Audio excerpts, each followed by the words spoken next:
Hello everyone, my name is Michael and welcome to IPR's Game Room.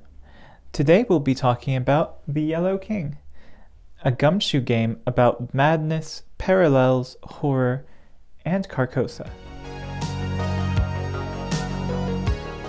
The Yellow King is a gumshoe RPG game based on the short stories named The King in Yellow and is a game for up to about 7 players and a game master, taking place over 4 different books, pitting the characters against the eldritch horror that is the King in Yellow, who is attempting to mold our world into Carcosa through multiple selves and different timelines.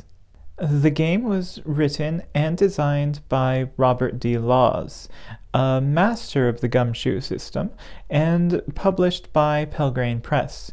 It was actually funded through Kickstarter, which ended up making well enough money to put together these 4 very well printed hardcover and very nicely illustrated books, alongside some other side material.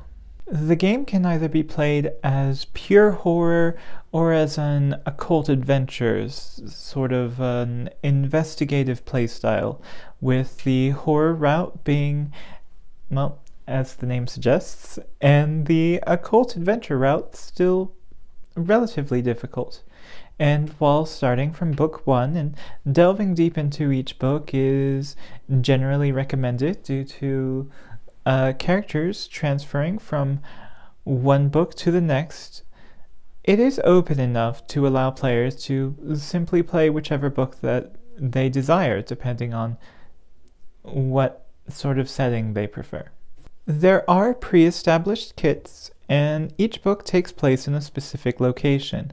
For example, the first book, Paris, has the players taking the role of art students in, Paris, while book 3 has the players taking the role of partisans after being transported into America following World War II and a second American Civil War.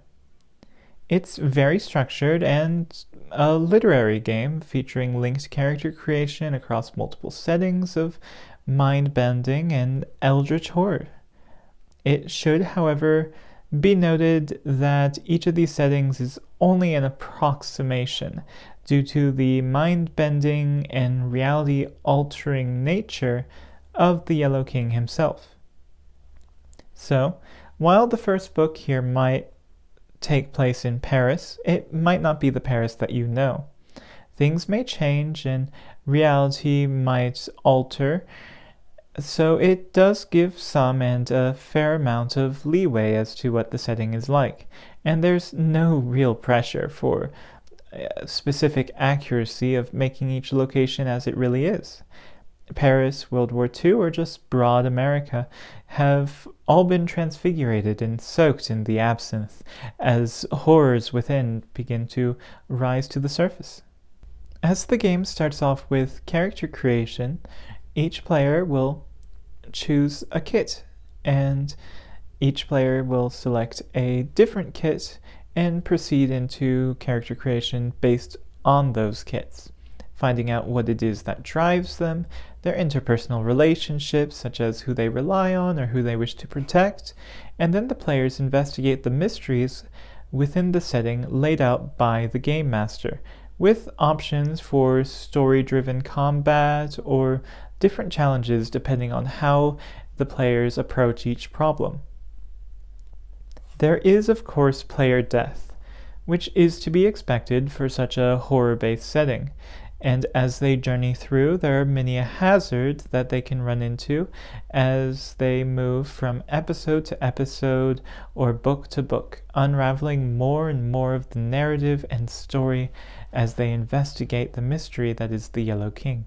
To play the game, you will need a single 6-sided dice per player, the books themselves, your character sheets, and for the game master, the various tables located in the back of the book used to keep track of everyone's information.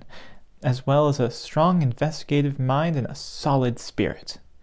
The book also asks that you have copies of the cards within the game for injury and shock, and to hand these out to the players is necessary. And while the game itself does not actually have printed versions of these cards readily available, you can likely make your own or use a substitute if necessary. Branching off of the Gumshoe game system, the game itself is not that hard to actually learn how to play, being lighter on rules than a fair amount of role-playing games, and instead preferring to take a more story-driven approach, which feels appropriate to the setting. As such, each of the 4 books delve deep into the individual settings with the characters, foes, backgrounds, and literary elements that players will have to face and that the game master will need to create their own world. However, it should be noted that the books are fairly in-depth, and with the horror-type setting and all of the references to Eldritch works and the King in Yellow books themselves, this is likely a game meant for people who are already invested into these books and the setting, as well as people who can handle more of a horror and mind-bending alien setting. Death in the Yellow King is permanent, and players are asked to investigate and make strong and impactful decisions as to how to unravel the mystery and the manifestations of the Yellow King, as the worlds around them change and ominous scenes lead into more precarious situations the deeper that they delve into these mysteries. The game does contain adult themes and might not necessarily be the most family-friendly game, so I wouldn't recommend it to younger players. It has a dark tone, and as should be expected of a game that delves so deep into horror. If you're interested, you can always buy a copy of The Yellow King or its expansion, Absinthe in Carcosa, directly through our website, and you'll receive this nice pack of books set within its own slipcase and with a GM screen. It's all hardcover, illustrated with bright colors, and made to look just wonderfully on the shelf.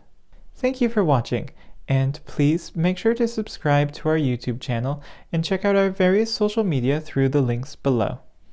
And if you're really interested in independent role-playing games, you can always just join our newsletter. We only send out 1 email a month, and it includes all the necessary information and updates for that month, such as what's new or in stock and anything we've seen that we might be up to or think you'd like, such as some upcoming Kickstarters for independent games that you may have missed. And remember, gamers, reality is only what we make of it. And so when the black stars hang in the heavens and the shadow of men's thoughts lengthen in the afternoon, what do you have to lose from a bit of light reading? I'll talk to you next time.